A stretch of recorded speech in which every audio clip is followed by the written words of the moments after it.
다한증. 그냥 땀이 좀 많이 나는 거 아니냐고요? 천만에요. 어떤 분들한테는 이게 정말 삶 전체를 흔드는 보이지 않는 고통이거든요.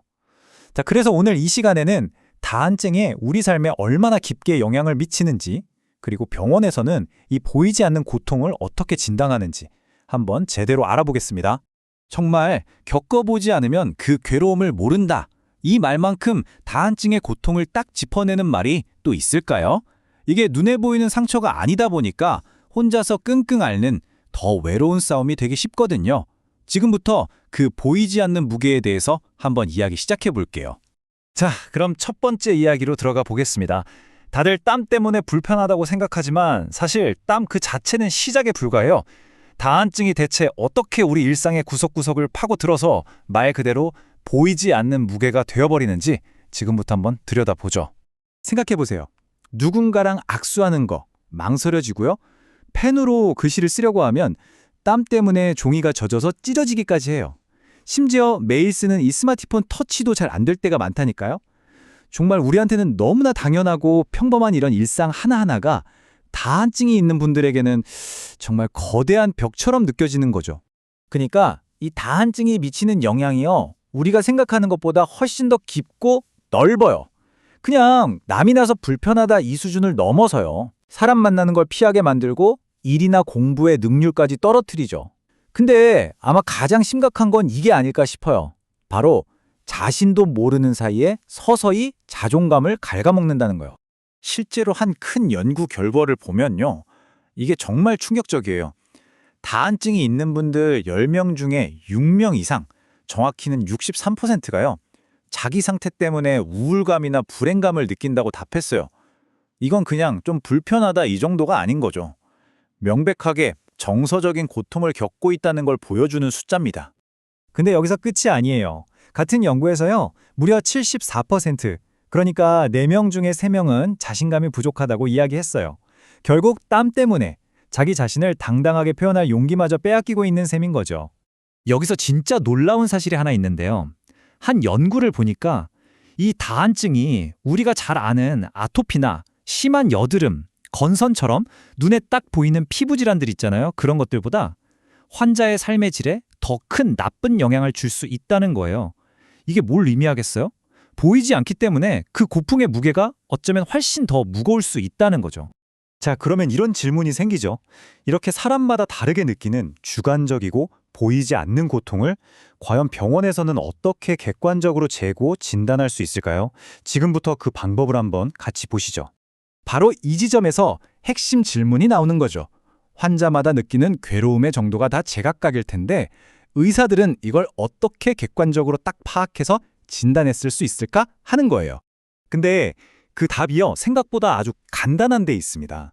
진단의 시작은 다른 게 아니라 바로 환자의 목소리에 귀를 기울이는 거예요. 환자 본인이 얼마나 불편한지, 그 주관적인 경험, 그게 바로 진단의 가장 중요하고도 첫 번째 단추가 되는 겁니다. 그래서 실제로 사용하는 도구가 바로 이 다한증 중증도 척도, 줄여서 HDSS라는 건데요. 이게 뭐 복잡한 검사가 아니고요. 딱 한 가지를 물어봐요. 땀 때문에 일상생활이 얼마나 불편하세요? 이 질문에 환자 스스로 1점부터 4점까지 점수를 매기는 거죠. 정말 간단하죠? 근데 이게 놀라울 정도로 강력한 진단 도구가 됩니다. 이 척도가 왜 중요하냐면요, 아주 명확해요. 만약에 환자분이 3점이나 4점을 선택했다? 그럼 이건 적극적인 치료가 필요한 심각한 수준이구나 하는 아주 확실한 신호가 되는 거예요. 그러니까 이 간단한 숫자가 치료를 시작할지 말지를 결정하는 아주 중요한 열쇠가 되는 셈이죠. 물론 HDSS 말고도 DLQI라고 해서 조금 더 자세하게 물어보는 평가 도구도 있어요. 이건 다한증이 일이나 인간관계, 사회생활, 개인적인 감정 같은 삶의 전반적인 부분에 구체적으로 어떤 영향을 주는지 좀 더 다각적으로 알아보는 데 도움이 되는 설문이라고 보시면 됩니다. 자, 그럼 이제 마지막으로요, 환자분의 주관적인 경험을 넘어서서 확실하게 진단을 내리는 구체적인 기준들은 뭐가 있는지, 그리고 객관적인 검사 방법들에는 어떤 게 있는지 한번 확인해 보겠습니다. 의사들이 이제 원발성 다한증을 진단할 때는요, 몇 가지 중요한 체크리스트 같은 걸 확인해요. 일단 특별한 병도 없는데 6개월 넘게 땀이 너무 많이 난다. 이게 기본 전제고요. 여기에 더해서 지금 보시는 이런 항목들 있죠? 잘 때는 땀이 안 난다거나 가족 중에 다한증이 있다거나 하는 이런 특징들 중에서 2가지 이상이 해당되면 원발성 다한증에 맞구나 하고 진단을 내리게 되는 겁니다. 근데 환자의 이야기나 이런 진단 기준만으로는 뭔가 좀 부족할 때가 있겠죠. 자, 그래서 이제부터는요, 눈에 보이지 않던 그 땀을 우리 눈앞에 딱 하고 보이게 만들어주는 아주 흥미로운 과학적인 방법들을 한번 만나보겠습니다. 그중 하나가 바로 이 마이너 검사라는 건데요. 원리는 아주 간단한 화학 실험 같아요. 피부에 요오드 용액을 바르고 그 위에 녹말가루를 뿌리는 거예요. 그러면 땀이 나는 부분은 수분 때문에 요오드랑 녹말이 반응해서 색깔이 진한 보라색이나 검은색으로 변하거든요. 와, 이렇게 하면 땀이 정확히 어디서 또 얼마나 많이 나는지를 그냥 눈으로 바로 확인할 수 있게 되는 거죠. 근데 때로는요, 가장 간단한 게 가장 확실한 증거가 되기도 하잖아요. 다한증 티슈 검사라는 것도 있는데 이건 정말 이름 그대로예요. 그냥 티슈 한 장을 손에 올려놓고 얼마나 젖는지를 보는 거죠. 그런데 보세요. 이렇게 흠뻑 젖은 티슈 한 장.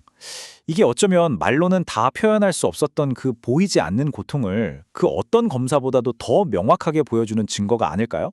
결국 다한증을 진단하는 과정은요, 마치 퍼즐 맞추기 같아요.